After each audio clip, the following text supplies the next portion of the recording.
Dito tayo guys, public cemetery po ito. Pero pwede po tayo maglagay ng mga parang mausoleum. Depende po sa laki na kukunin yung laki ng lote. Ito guys, makikita nyo sa likod ko, ayan may mga dalawa na ulo na bagong gawang mausoleum. Pero may mga nakalibing na sila dyan. So yun, may kapitbahay din kami doon, yun may gumagawa doon. Doon, nagbubuhos. Nagbubuhos din sila ngayon. So doon kami nakikiigib ng tubig, nakikipump kami ng tubig doon. So ito yung ginagawa ko na, nasa likod ho nitong mausoleum na to. Nasa likod ho yung ginagawa namin. So mapapansin nyo, lalapit po tayo. Ayan guys, ito yung aming ginagawang mausoleum. Ayan, nag-aasinta pa lang ho kami rito. Pag natapos ho namin lagyan ng mga hollow block do, ay poporma namin yung mga poste, saka namin bubuhusan yung mga poste niya. Kung mapapansin nyo, wala pang mga buhos yung poste niya. Isasabay na ho namin yan para yung hollow block ay maipit. Para mas matibay. Ayan guys, oh, makikita nyo po siya, wala pang mga buhos yung mga poste. Ayan muna ang gagawin ho namin. So yung kasama ko, gumagawa na ho ng forma. Nagagawa ko ng forma para mabuhusan ho namin yung isang kanto doon dahil tapos na ho yun. So yan, asintada muna ho tayo para mapuno na ho ito.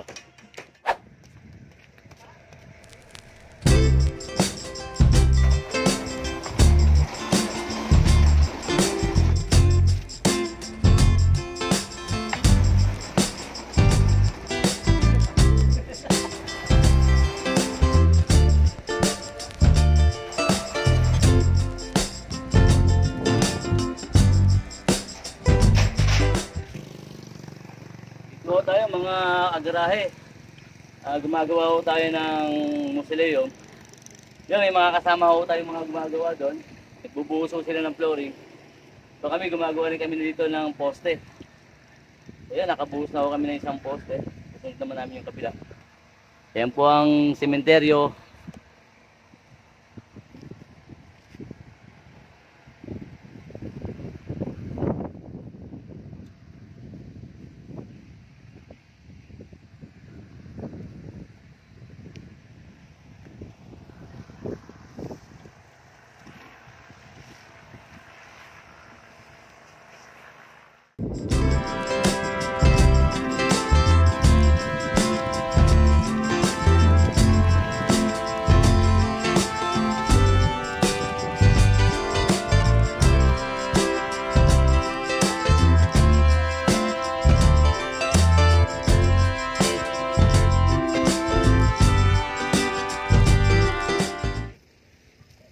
Ayan mga agarahe, dito ho tayo sa sementeryo. Gumagawa ho tayo ng mausoleum dito. Ito yung aming ginagawang mausoleum. Nakikitungtong ho tayo dito sa kabilang kapitbahay ng mausoleum din. So ito mapapansin nyo po ay sa likod ay mayroon yung mga public cementerio.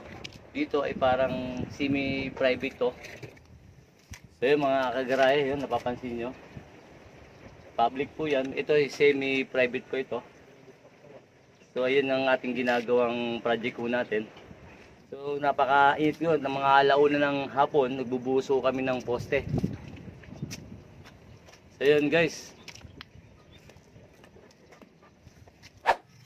So dito tayo mga agarahe ay umorder po tayo ng isang dump truck na buhangin. Mapapansin niyo po yan. Yan po ang gagamitin namin na panambak dun sa loob. Wala ko tayo makukuha na lupa dito. Dito karamihan dito ay buhangin. Mura kasi yung buhangin dito.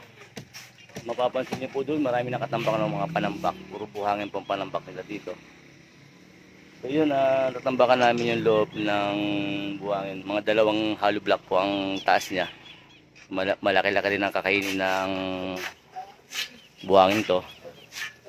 So yun mga kagarahe, mapapansin nyo. Yan. Tatambak na itong kasama kong pogi na doon.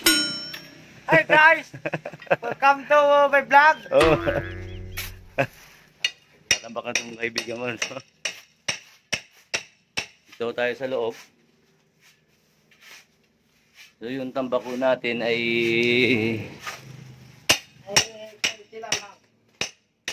pansin niyo po ang dito sa pangatlong hollow block mula sa baba. Ito yung pinaka-finish niya. Ito po ang ating tatambakan ng buhangin. So yan guys, tatanggal muna ako kami ng forma.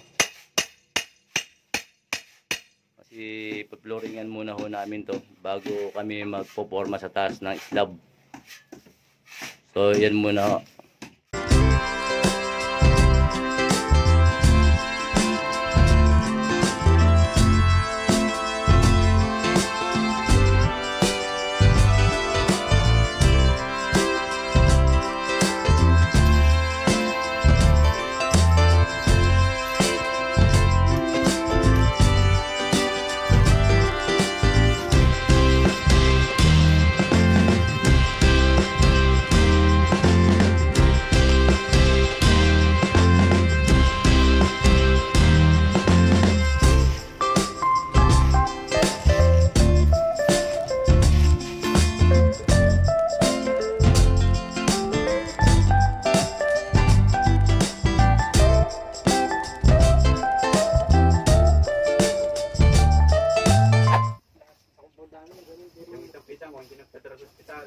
Dito tayo guys, nagbabakal po tayo ng flooring.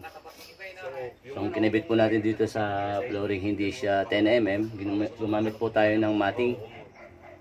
Mas maganda kasi yung matting, hindi nagkakarak ang sahig. Pag ibabaw, doon tayo gagamit ng steel bar. Pag flooring, ang ginagamit ko po ay steel matting. So yan ay natalian na namin. Maya maya magbubuhos na ho kami. Nag-aantay na yung mga tauhan ko. Okay na ho ito.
So yun guys, makikita nyo po ay nagbabakal na ho kami rito ng biga. Pagkabakal po nito ay lalagyan namin ng plywood sa ibabaw. Doon na po yung slab. Saka maglalagay kami ng steel bar dyan. Yun, at wala na ho itong kuryente kasi ito ay museum lang naman to. So, wala ko tayo mabili dito na coco lumber. Ang ginagamit mo namin itong kahoy ay Eco 4. Puro bago po itong ginamit na Eco 4. Para ho siyang palo China.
guys, hindi ko kami gumagamit ng pinulik.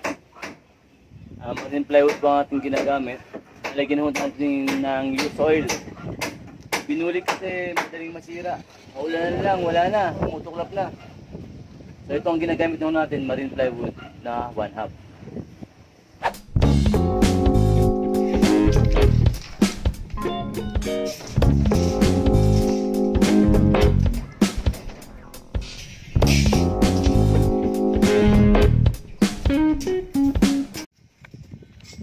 Dito tayo mga kadaray ay nagbabakal na ho tayo ng slab. Gumamit po tayo ng 10 mm tapos 12 mm ang ginagamit po namin dito.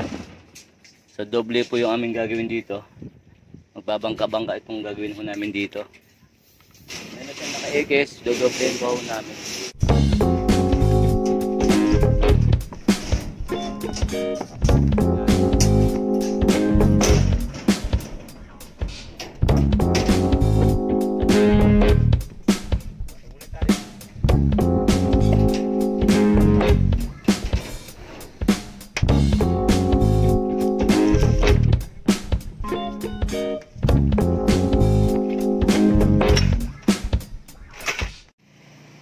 Ito tayo mga kadaray. So ito yung ating ginawang bakal. Doble po itong ating ginawang bakal dito. 30 by 30 salisihan. Eh kung mapapansin niyo po siya ay doble. So guys, makikita nyo.